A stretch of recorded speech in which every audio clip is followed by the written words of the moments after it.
Hello, everyone. I'm Paul French, Director of Southern Oregon Repertory Singers, and I'm here with my favorite composer ever, Jodi French, to talk a bit about her compositions and specifically The Sleep of the Seven Lights. I had to look at the title because I keep doing it wrong. Um, so will be the third talk with a living composer. We talked to Eric Eschenwalds and to Eric Whitaker, and now Jodi French. So that's pretty select company you're keeping, Jodi. I think from audience comments we get, and this is going to sound biased being your husband, but the most comments we get are from your pieces. So I thought, can you tell us something about your compositional process? What do you do? What's important to you, and how do you make this magic happen? What a large question. Uh, I guess I'm very lucky to have the parameters. Doesn't sound like a lucky word, but to have a form, a situation that I'm always writing for, that is always a situation that is personal to me. And I really admire and wonder about the fantastic, phenomenal composers he's talked to, and we, perform all the time, who are writing for strangers. The ability to do that, the imagination is boggling. My One of the biggest blessings I have in my life is I get to work with talented, lovely friends who are amazing artists, and it's my favorite people as well. And I know their voices or how they play their instruments well. So I'm writing, I know what it's going to sound like before they even do it. So I'm writing very specifically to that, which again is just truly a blessing. And I also think I understand. I've lived in this community for a long time. I think I understand what we as a community tend to care about, what we're going through together. And Paul allows me to write to those things, to choose my own text, to even choose my own topics, even though concerts have a theme. I get to write about things that are very dear to my heart, texts that I've been mulling over for 10, 15 years, and looking for an opportunity to find a way to say certain words for very particular reasons. Does that help you? Yeah, well, so That's general. do the words come first for you? Is it the text that inspires the music? I have an answer for this, except about 10 minutes ago when I was looking through one of my favorite sources for texts, I realized that my answer wasn't exactly what I thought it was, like everything in life. So I find my texts, and I carry poetry around in my purse and in my phone and my laptop. Literally everywhere I go, I have a lot of these marvelous texts with me, and I ponder them for a long, long time. So when I'm ready to sit down and write, yeah, I'm not a poet, so it's hard for me to even describe how much I admire that people can put into words the very deep and nuanced things that they do. But I am lucky enough to be able to find a lot of that, and I get to work with it. So I say these amazing words over and over and over. And when they're so well written, they suggest their own melodies, they suggest their own rhythms. When you hear Shakespeare and the sort of the undulation, and then the tone and the characterization. So wonderful writing almost always does that. So I have that starting out. But then on the flip side, I didn't know this about myself. I was just looking at, he was asking me the source of my getting started. So this tiny little book, I don't know if I can get it in front of the camera here, tiny little book of Celtic blessings. It's smaller than my hand. I got it at Bloomsbury about 17 years ago, and carried around in my bag at all times. Half of the bigger pieces I've written have come out of this book. Anyway, so I was looking at the front cover of this about 10 minutes ago today, and I saw a text that I ended up using last year, one of our big pieces, and I had sketched out a chord structure. I'd sketched out what the music that I wanted to do with that. And I said, oh, that's funny. That's totally not what I did. I wrote a completely different piece, but then I looked at it and I was humming what I'd written in my head, and I had applied that music to a completely different piece this last winter. So who knows? Wonderful poetry is probably one of the best things in life because it helps us say things that are maybe hard for most of us to say otherwise. So yeah, that is usually how I begin.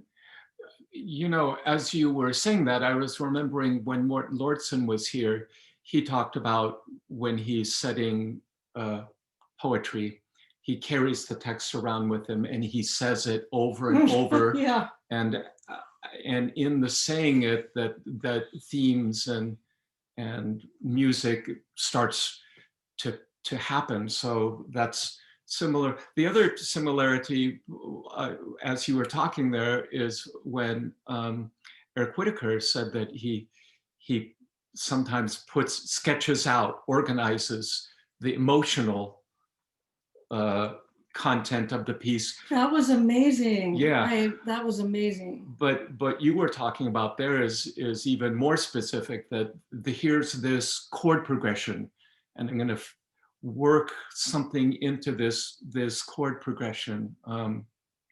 That's I think composers are amazing people. They, you know, the whole process, it takes three elements. It takes someone to write the music, someone to do the music, and then people that appreciate it and come and hear the music. And the three legs of the stool, as it were, make art happen. Well, the other thing I noticed as you were talking, you used the word blessing several times, and your pieces, so often they feel like blessings. Is that, are you trying to make that happen? Is that? You know, a great piece of writing advice the same piece I get given frequently is from you, and it is I know, good, right? Is to write things that you want to hear, to write things that you like, and write things that you know. That move you. That moved me. Yeah. Sorry, I got lost in my own feeling of that because it's important. I'm usually, when I'm writing, I'm imagining the voice of the singers that I know, and they're remarkably talented people. So that's so I have this beautiful sound kind of yelling in my head. I mean, in a gorgeous way, almost all the time, which is a grace that I appreciate. I'm sorry, I lost my thread. I was hearing a particular person in my mind. I was actually hearing Jen Masura and Shelley Cox Thornhill when I got off track there. They're two people I write for the most, and now they're singing in my head. I wish you could hear it. Well, you know, both of those singers sing for you every week at Trinity Episcopal, and so you write for them. And I think amazing voices, amazing voices. But in thinking about them, you write music that shows them to advantage. You write music for them, and when you write for repertory singers, you write for the group, and you do things that we do well. And so it's a blessing for us that you write to our strengths. Well, can we just finish up by talking about this piece, Sleep of the Seven Lights? It was written for the First Light, the very first big concert, and here need to thank James M. Collier for his incredible contributions to culture in Southern Oregon and for making this concert series possible. But what about this specific piece? Is there a story you want to talk about? I don't know if you even know this, or if you probably don't know. Yeah. I'm intrigued.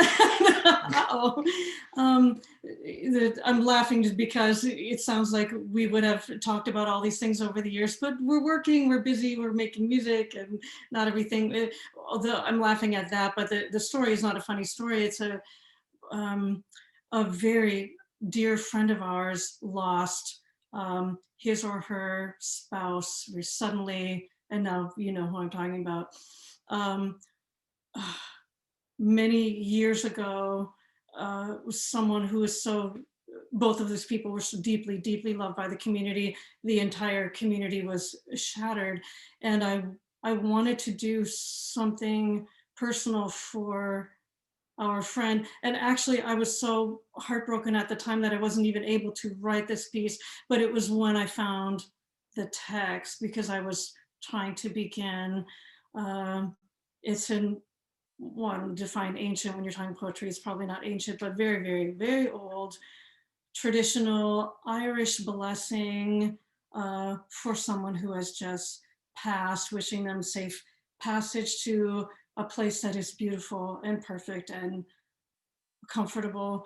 And interestingly, it doesn't ask anything for oneself, the person who's speaking, the person who's in mourning. It's only uh, wishing safety and joy and peace for the person who is gone. You go home this night to your home of winter, of spring, of summer, everything that's beautiful, everything you know, but the best of those things. It's this kind of a thing. And I was regretted that I wasn't able to finish that piece specifically for my friend, but the text and the picture of that beauty and that safe passage, that idea meant so much to me that I kept on coming back to it over the years and then fit it into this other piece. And then right before we performed that piece, a deeply, deeply, dearly loved member of our choir also passed suddenly, very unexpectedly. And he had told me the rehearsal right before how much he had loved singing this group of pieces in this particular one. And so we kind of knew that about him, and that made that concert. Well, I guess that's the performance that we'll play today because that's when we did it. The choir was, some of us were actually, I remember holding hands with one another, touching one another, sort of behind our folders and on stage, just trying to get through that experience without this man we love. So the kind of these two very dear people in my mind are always linked with that text and this music, all those things that we just care about, our community. Well, the piece is extraordinarily beautiful, and your music is a blessing and a joy for all who hear it. So thank you for writing and for your talent, and please enjoy this piece, and Jodi and I will maybe chat later about some of her other works and all the other things she does. So Happy New Year, everyone. Enjoy. We miss you all. Stay safe.